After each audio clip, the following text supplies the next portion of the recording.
Alright, ladies and gentlemen, Amiki is actually here. Specially changed Amiki, not a character you have to pull for. You can get it for free.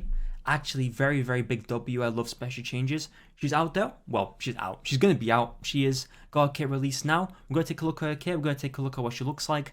Straight away, massive fan of design. I think she looks really, really cool. Reminds me of a character from Free Ren. That's all I'm going to say. If you know, you know. Anyway, let's just start from the beginning.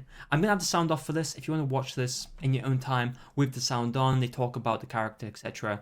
Be free to do that. I'm going to just have it off because it can distract me pretty often. But this third skill, by the way, the animation on it is like, it's nothing crazy, but it's like pretty cool. Like I low-key very much like it.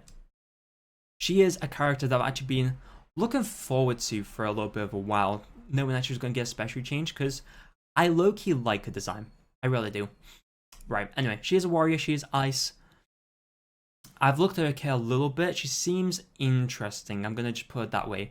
Seems to be the closest character I can really compare it to is like some of the like BBK, you know, Janua, where they can't die straight away. It's interesting kit. So I'll just take a look at it now. Let's skip all this. Gotta say, her actual model though, I like it. It looks like, it just looks very clean. Anyway, let's not waste time. Let's get into the skills. I just went back to the beginning. Okay, so here we go. Skill 2, Desperate Resolve, grants immortality for 1 turn and increases attack for 2 turns to the caster.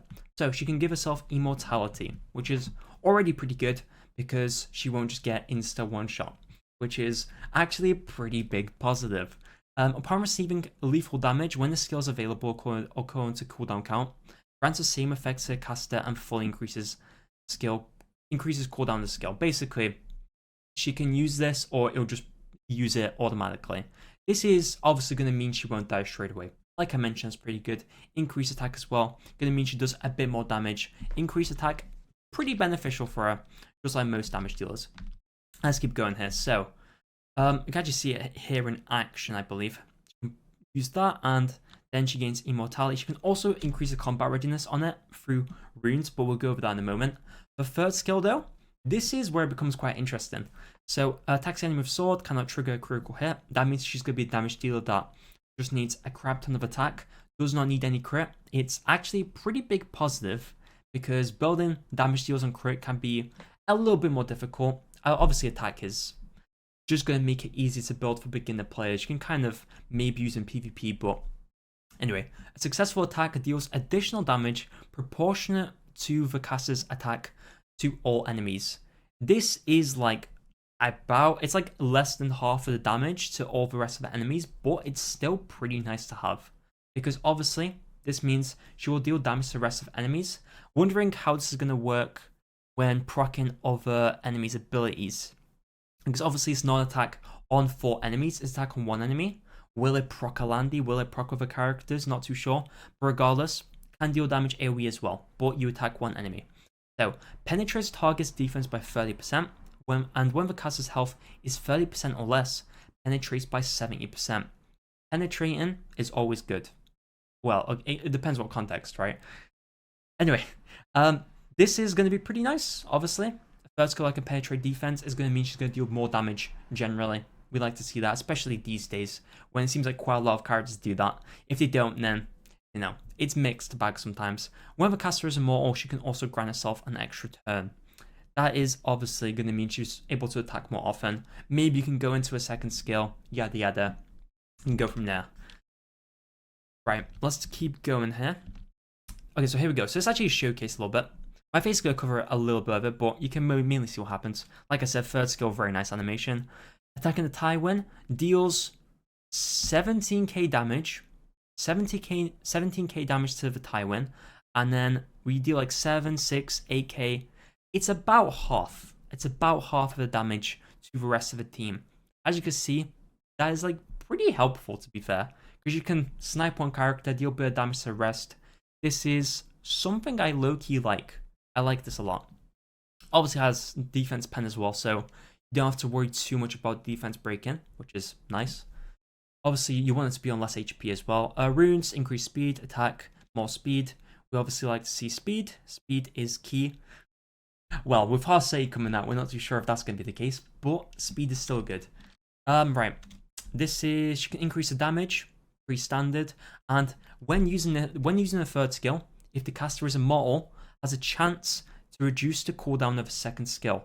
So she has a chance of reducing her second skill cooldown. So if she's immortal already, she has a chance of reducing her skill cooldown and going into a second skill again. She kind of has a lot more survivability. I like that. It's hard to really translate it through the kit, but this is on 6-turn cooldown. Curious if this goes down much lower. This is still pretty nice still.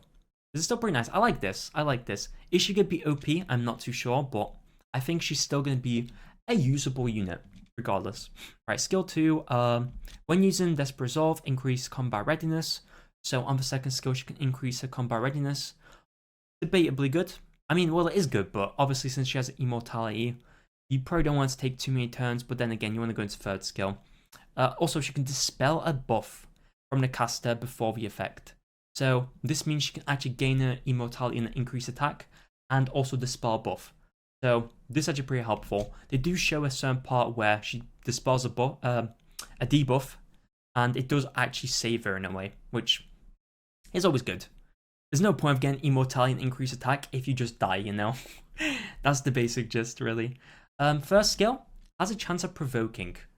This is obviously good if you have immortality up. She's a warrior, so I'm very curious to see what artifacts people pull on her. This cannot trigger a critical hit, just like a third skill.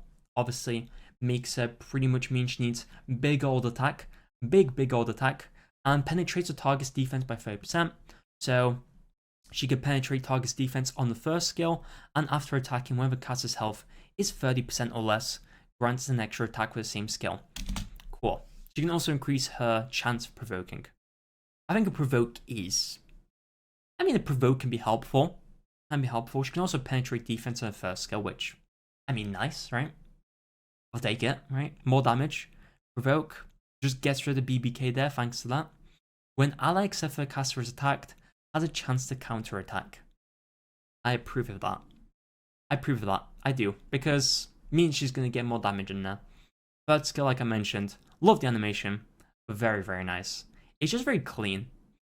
Her actual animation in the lobby, very simple.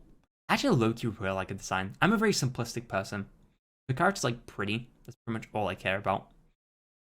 Combat demo. Okay, so this is just pretty basic stuff. They don't really show much here. They do show her actually get cleansed, I believe. I'll show that.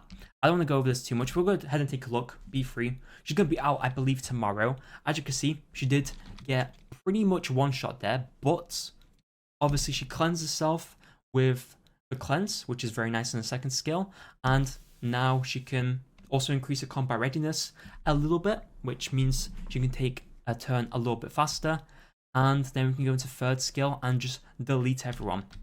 Let's take a look at that.